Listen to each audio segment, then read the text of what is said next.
The automotive world has just returned from CES in Las Vegas, where tech and mobility collided in one of the most influential tech shows of the year. Today, we're breaking down the biggest CES 2026 automotive trends and, crucially for the automotive aftermarket, how you can capitalize on them.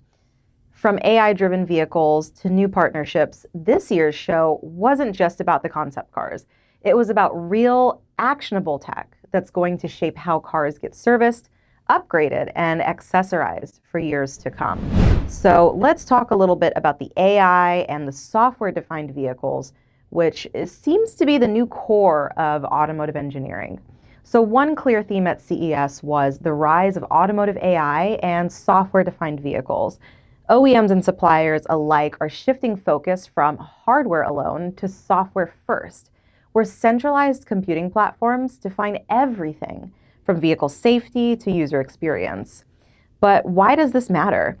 Cars of the future, which kind of feels like the cars of now, will be continuously updated just like your cell phone. And this demands software and data-centric aftermarket services. So there are some opportunities for the aftermarket, and those include partnering with software calibration providers to offer vehicle updates post-sale, training technicians on software diagnostics and upgrades for multiple platforms, and selling subscription-ready hardware, say that 5 times fast, interfaces that enable OTA, which means over-the-air aftermarket upgrades. This isn't far off. At CES, there was something called NVIDIA-led, a suite of open-source AI models and tools that help autonomous systems think. And it's like an academic level shift to AI tools that seems like it's going to unlock new markets for aftermarket diagnostics and calibration. So here's one actionable aftermarket tip. Develop and certify training modules in automotive software diagnostics and autonomous system troubleshooting. Now, the next thing that we examined were connected cockpits and smart vehicles. So CES is a technology show, as you know. It isn't your typical auto show, but we did see major strides in connected vehicle tech, from massive panoramic screens on the Sony Honda Afeela 1 EV to Cerence AI's agentic voice platform, and that ties navigation, climate, and productivity all through voice. So why is this big for the aftermarket? Vehicles are going to increasingly rely on connected hardware and smart sensors. That's just the future. So that means that there are aftermarket opportunities to become a certified installer for upgraded HMI, which means human-machine interface systems and displays. We could also be providing voice assistant upgrades or assisting with retrofitting emerging AI voice control systems, and packaging infotainment protection plans like screen protectors, software support, extended warranties. The screen just went out on my Dodge Charger. Hilarious.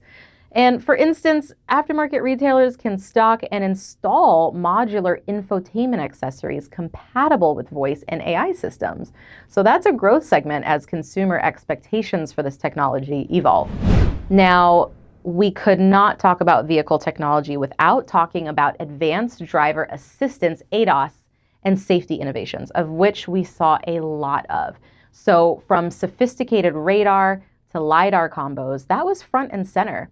Qualcomm and other partners, they were highlighting collaborative platforms for scalable ADAS compute and perception systems. And something straight out of science fictions.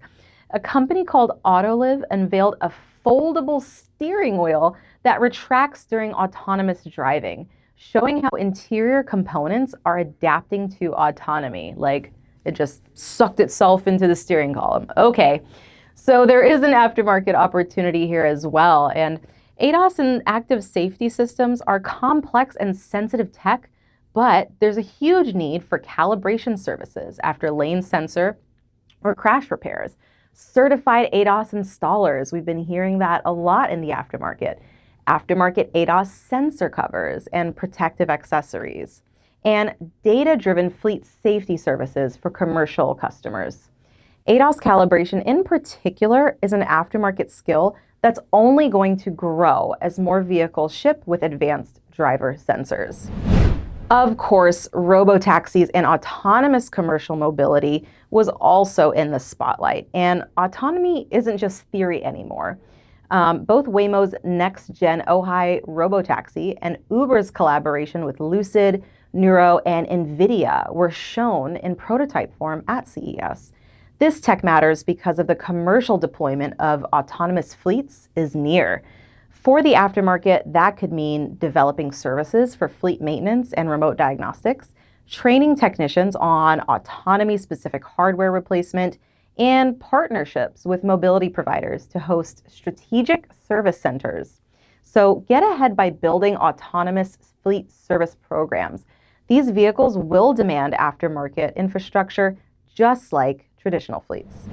Something else we observed was open source innovation and industry collaboration.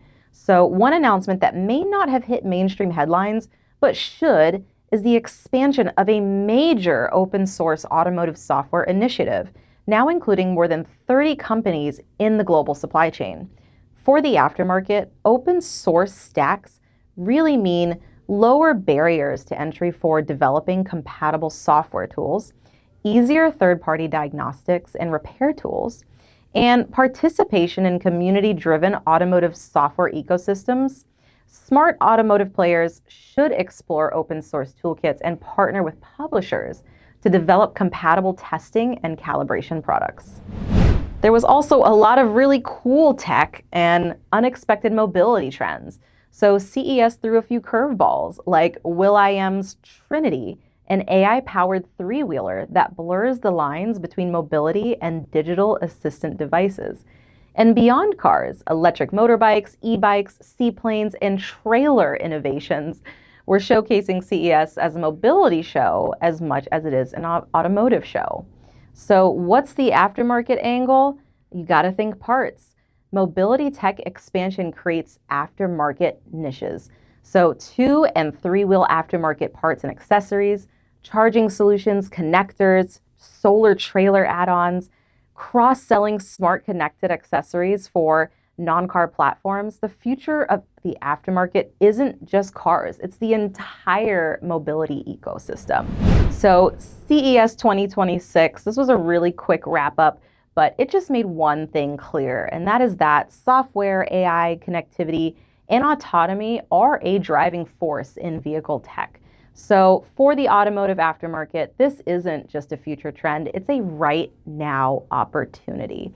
If there are things that you saw at CES that you want to hear about, shoot me a note. I'd love to hear about it. Let's dig into some of these topics. And don't forget that when technology accelerates, the aftermarket has to be right there in the driver's seat.